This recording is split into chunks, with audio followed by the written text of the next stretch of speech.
Shalom Yasharallah. First and foremost, I want to say all praises, honor, and glory to Yahweh, Bahashem Yahushai, Bahashem Racha HaKodash. Double honors to the apostles and elders of the house of David. Salutations to you brothers throughout the four corners of the earth, teaching the truth in righteousness and sincerity. To you Israelite foreigners, come back home to the truth. To those that passed on serving the Lord, the dead in Yahushua Shalaraz first.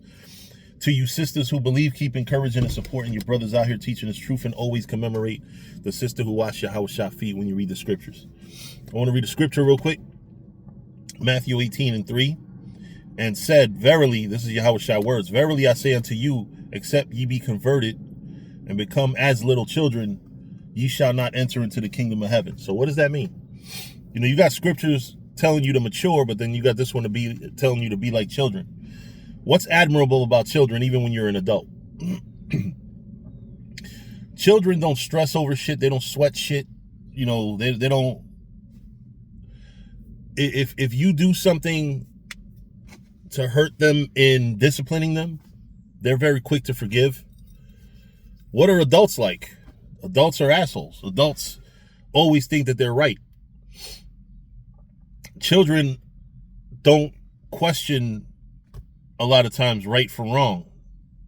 You know, they're just, in their mind, they're being guided right.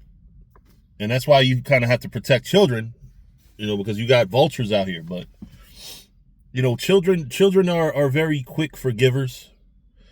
And the problem with us as adults is we don't understand that you can forgive someone and still exercise wisdom around people. There's a lot of vultures in my life.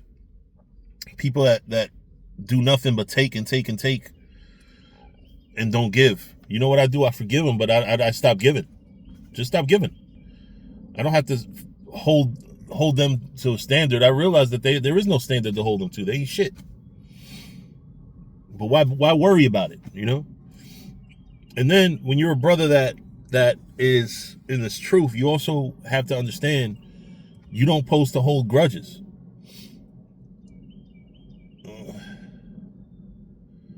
You don't supposed to hold grudges when you're in this truth. You know, you got a lot of men that don't give a damn. Look, Ephesians 4:26. Be ye angry and sin not. You can be angry, but chill out. You know, don't hurt nobody. Don't get, you know what I'm saying? Sin not. Let not the sun go down upon your wrath. Neither give place to the devil. Because why? The deceiver wants you to get mad and stay mad and not forgive. Because that's how he has occasion to break up friendships.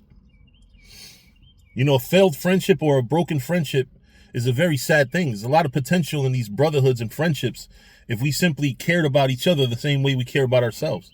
If we love one another the way we love ourselves. You know, it doesn't mean that, you know, when I work, that my money's everybody else's money. That's my brother. No. My money's my money. You work for your money. You know, everybody should be self-sufficient. But you do have men out here that are very financially irresponsible, and instead of learning financial maturity, fuck it, I'll blow my money and then borrow yours. Because that's one thing that breaks up a lot of friendships too, is money. Money is when the scriptures tell you the love of money is the root of evil.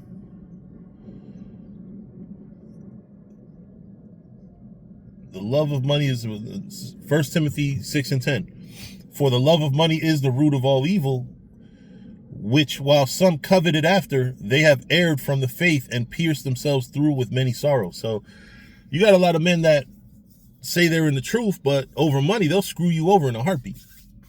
You got to stay away from those type of men too. And then you got men that are simple with money and, you know, occasionally need help. You know, there's a wide range of things that you can do wrong in the world and according to the scriptures, but the main thing to do is be as little children, forgive. You know, when you got a man that is just simple with money, you know, forgive him. Just tell him, oh, I can't loan you money no more though. You know, we could be brothers, we can hang out, but no, I'm not your fucking father. Like, you know what I'm saying? But what you don't do is be mad at a brother over money that you know is a good brother. Ever. And I don't have nobody in mind when I'm saying this. I'm just freestyling here. But yeah, there's a lot of broken friendships, a lot of broken brotherhoods. Niggas go to fucking do videos on one another before they talk to one another. You know, and then you got men that are so on cloud nine, they think that they're super spiritual, but they don't follow these basic scriptures. I'm gonna tell you, sun go down on your raft, that cuts almost 1/3 probably of brothers in this faith. You know what else cuts brothers? Matthew 18:15. Moreover, if thy brother shall trespass against thee, go and tell him his fault between thee and him alone. If he shall hear thee, thou hast gained thy brother. But how many of you even take that step? No, a lot of you niggas go on YouTube like cowards and pussies. I'm gonna tell you, like, I don't think anything of a brother who will go on YouTube to talk shit about a brother before he's tried to talk to that brother. You know, I think when it comes down to like when we watch the elders speak about Nate, I think part of the problem with a lot of you young brothers is you see that and you don't realize Nate and the elders were all in the same school at one point. They had plenty of opportunity to talk. Nate hasn't gotten no better, but that doesn't mean now, you know, you're a brother up and coming in 2026 and now you want to sit here and talk shit about men because you didn't see the process that the elders went through with Nate and all the councils and things that took place, not just with Nate, but with other men. These men all was together at one point. And like I said, a lot of y'all, because y'all didn't see it psychologically, you're thinking, oh, it's as simple as me just talking shit about Sakari or talking shit. No, man. What you have to do, period, in life as an adult, as a human being, is work out your problems, conflict resolution. You can't have brothers fighting one another or having dislike or discord. You know, the Lord likes unity. You know, as much as we look at all these different camps, the Lord likes unity. The Lord likes for us to be on one accord. Accord comes from the same word in Spanish, acuerdo. Acuerdo means agree. Agree, accord, acuerdo. All that sounds similar because they come from similar roots. You know, scriptures tell you we're supposed to be on one accord when we go out there, you know. And even camps that have slightly different doctrines because they simply don't see it. You know, one thing that we have is, you know, an understanding. You out here pushing, I'm out here pushing. You know, we pushing the right doctrine, you pushing for the most part. You know, you might have a couple points, you know, but there's a level of respect. And Israel has lost that altogether. A lot of these camps now are acting like a bunch of fucking YNs.